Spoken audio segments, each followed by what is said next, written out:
Namaste, yogis. I'm Carter. Welcome to your practice. Today we're going to be taking care of the lower back and making sure that we can find connection and awareness as well as some mobility. So let's get to our mat.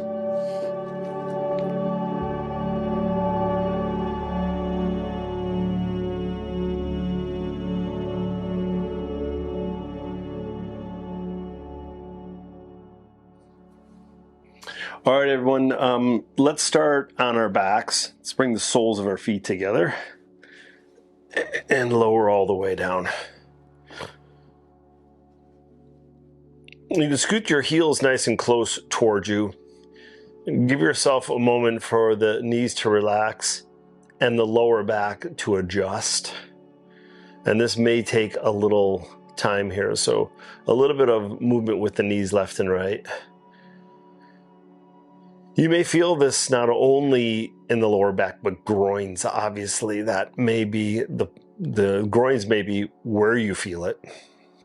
But this practice is about strengthening, loosening, and opening up the lower back. So let's take the hands to the upper thighs and keep the thumbs towards the groins and the fingers towards the outsides of the thighs, a little bit higher up to where the crease of the hips are. And we're going to press both hands at the same time, down and away. Now I feel it's automatically in that lower back as if we're bringing the pelvis away from the spine.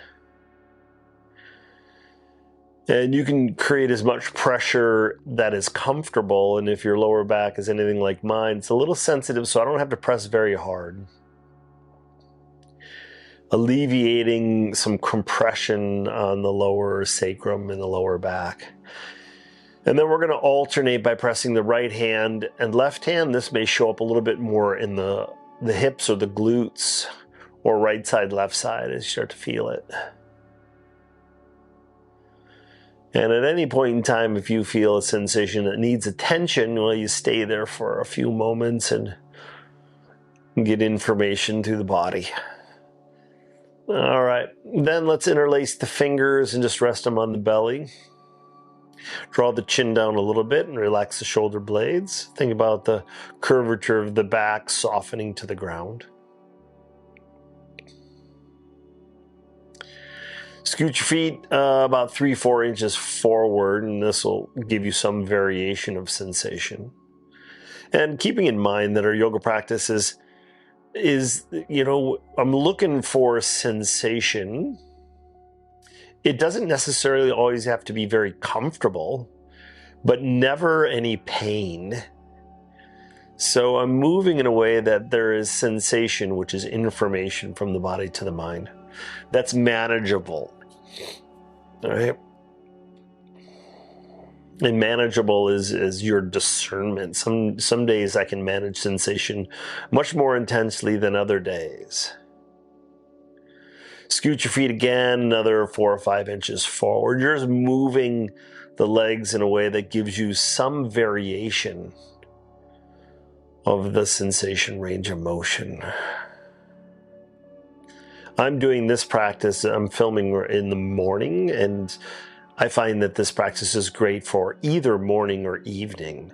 I don't know if you necessarily want to do this in the afternoon. It's very relaxing, but it's not invigorating.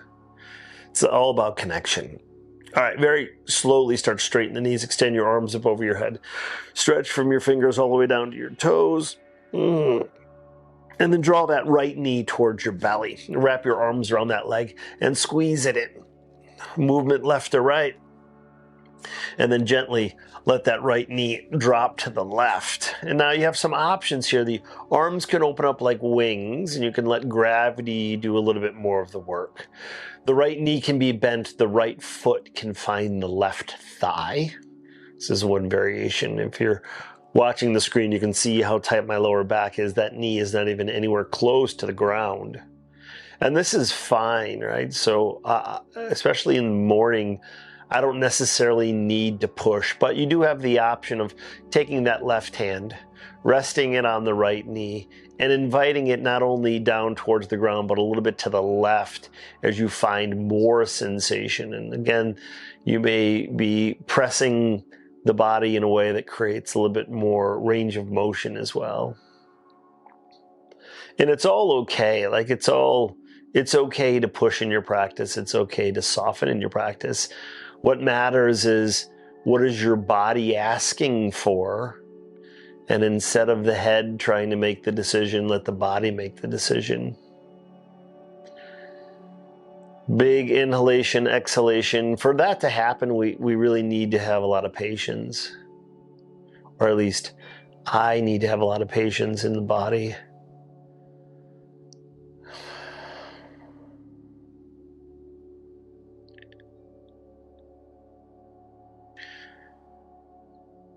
Let's inhale, come back to center. Let's keep that right knee bent.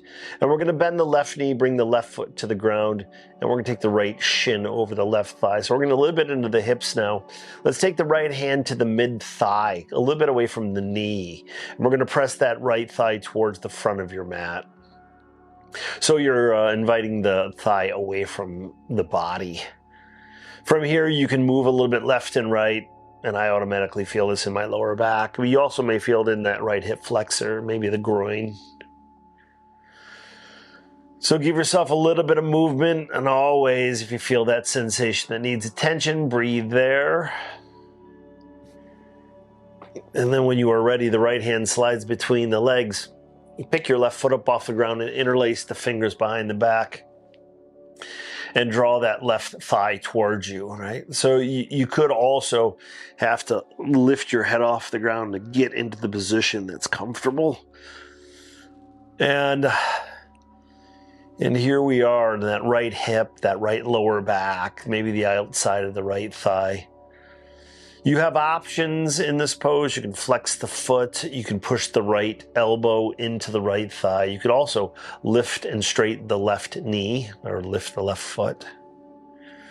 Again, you can just hold on and soften, or you can pull that left thigh towards you. You're always welcome also to lift the head and shoulders off the ground to engage the abdominals if you're up for it. I don't mind if the tailbone comes off the ground as you pull. What matters most is, how is the sensation in the body? Again, you can move a little bit left and right here as you find the edges.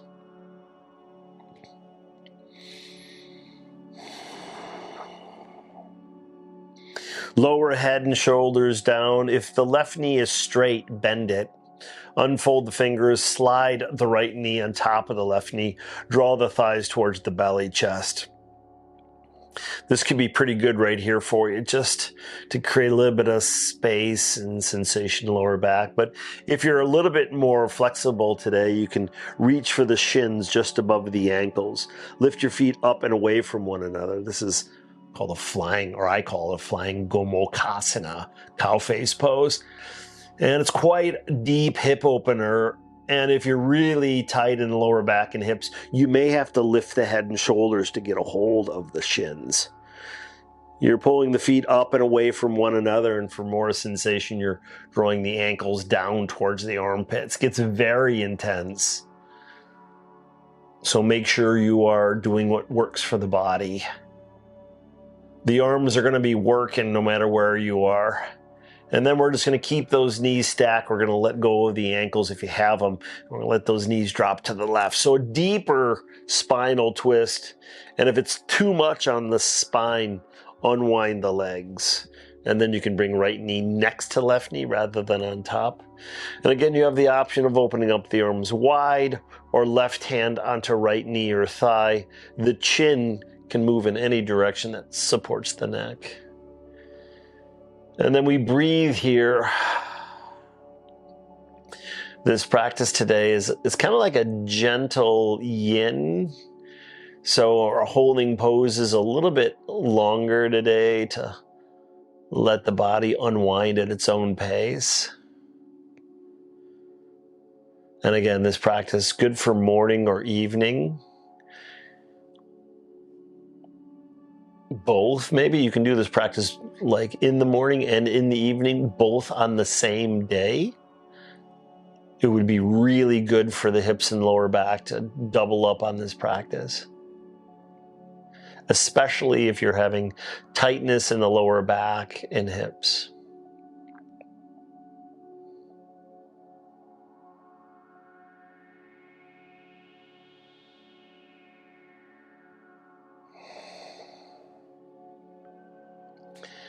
All right, so instead of lifting the knees up, we're just gonna unfold the legs and straighten the knees and then roll the hips down. Lifting the knees up after a little bit of a longer hold like that can be a little bit problematic for the lower back.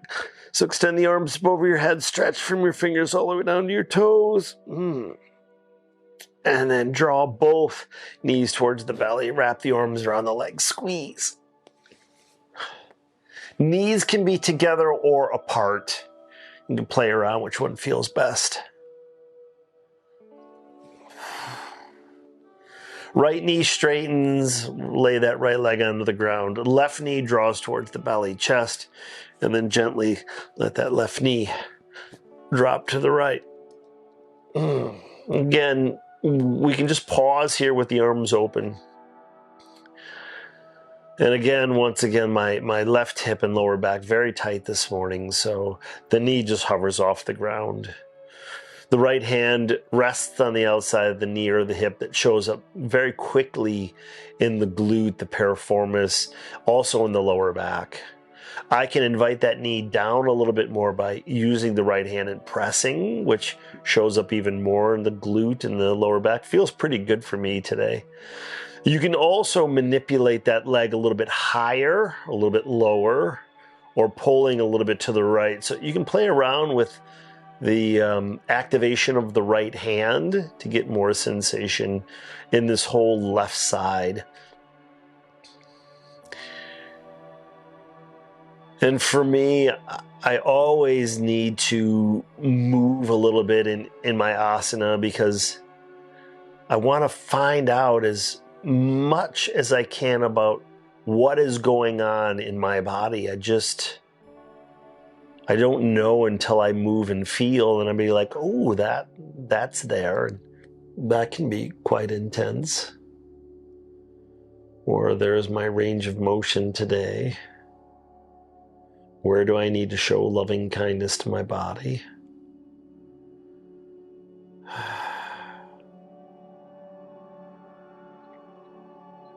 The practice in itself is an expression of loving kindness to the body, or it should be, instead of actually thinking of your practice as a workout or some other variation of trying to achieve a goal. It should be, how do I express my love for my body? And then gently bring those hips back to center. Draw that left knee towards the belly, chest again. Squeeze here. And then let's bend the right knee. Bring the right foot to the ground. Let's take that left shin over that right thigh. Let's take the left hand to mid-thigh. Press the thigh away.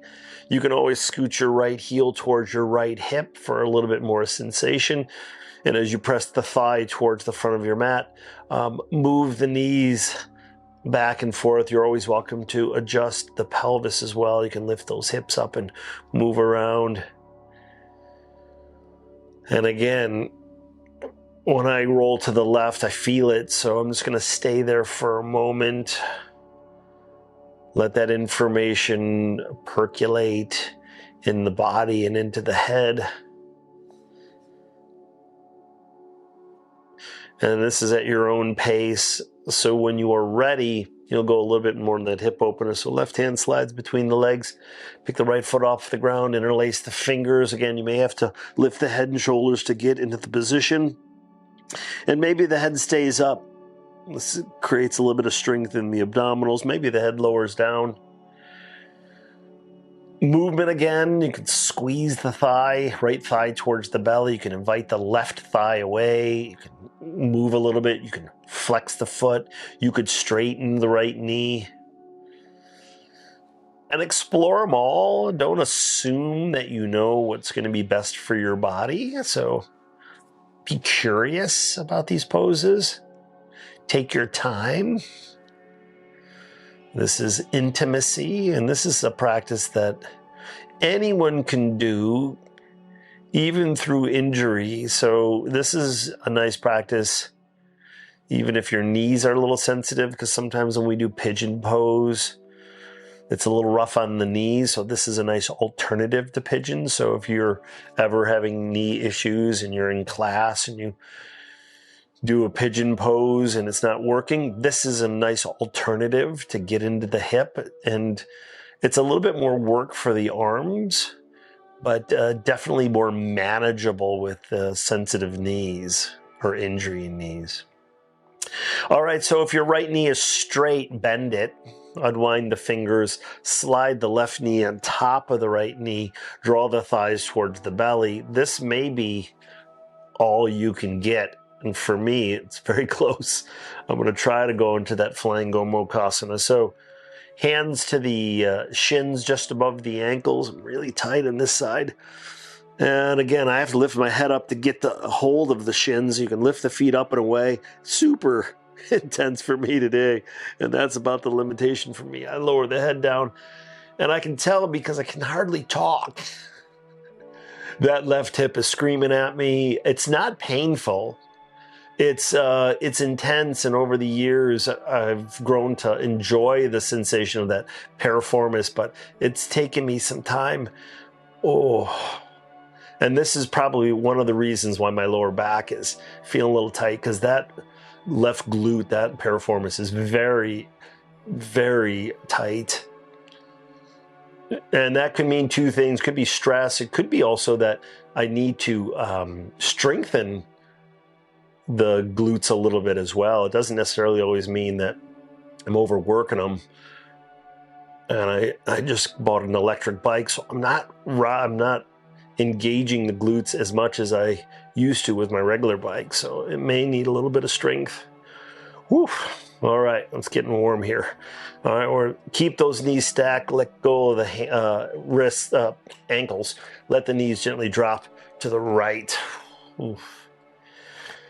Again, if this spinal twist is too much, unwind the legs, left knee on top of right knee or next to right knee. Right hand can rest on the thigh, left arm can extend, chin drops in the direction that supports the neck. Give yourself time here. Oof. Especially after that Gomukhasana version. This is like, could be very intense.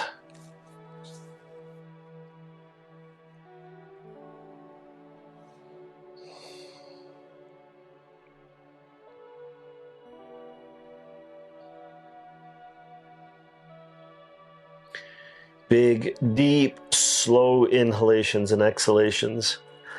The breath is one of the most important parts of our practice, so it is a tool to help us calm the nervous system down, to relax the body, to get oxygen in and out, keep our lung tissue healthy.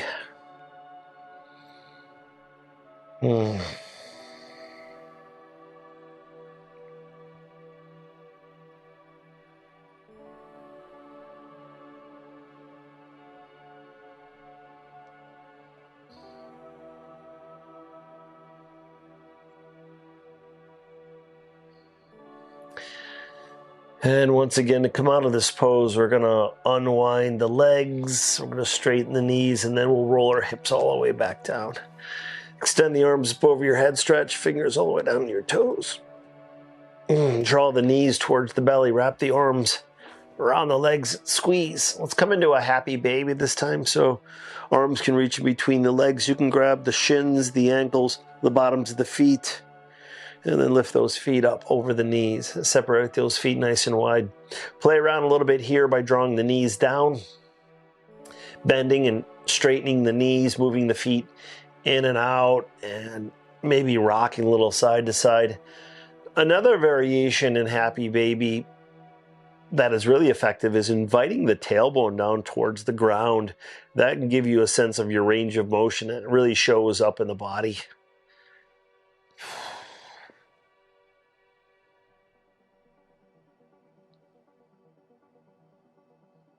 And when you are ready, ease yourself into Shavasana. So heels towards the corners of your mat. Externally rotate your thighs so the feet fall open. Palms can be up by the side body, or left hand to heart, right hand to belly. Tuck the chin, create a little bit of space between shoulders and ears. If you have bolsters, blocks, pillows, blankets, take care of yourself in this last resting pose. So get yourself all comfortable.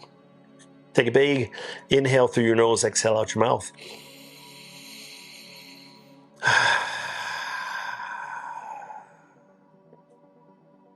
And surrender and melt into your mat as you rest and digest this movement. Surrender.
And very slowly bring your awareness to your surroundings and allow your breath to deepen. Gently awaken your body by wiggling the fingers, the toes, rolling wrists and ankles, gently rocking head side to side. As you extend your arms up over your head, stretch from your fingers all the way down to your toes. And gently draw the knees towards the belly. Wrap the arms around the legs. Give yourself a little squeeze. Right arm reaches up over your head. Roll to your right side and give yourself a moment to acknowledge your body, your practice, the opportunity we have to be mindful of our sensations in the body. Take care of our needs. Gently pressing the hands into the ground. Bring yourself up. Comfortable seat. Hands come together, thumbs touch the heart. Take a nice big inhale through your nose and exhale out your mouth.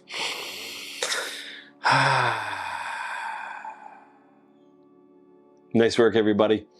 If you like this and want to do the full hour practice, go to my website, yogawithcarter.com, and check out my recorded class Vault. And you can try that out for 14 days for free. Peace. Namaste.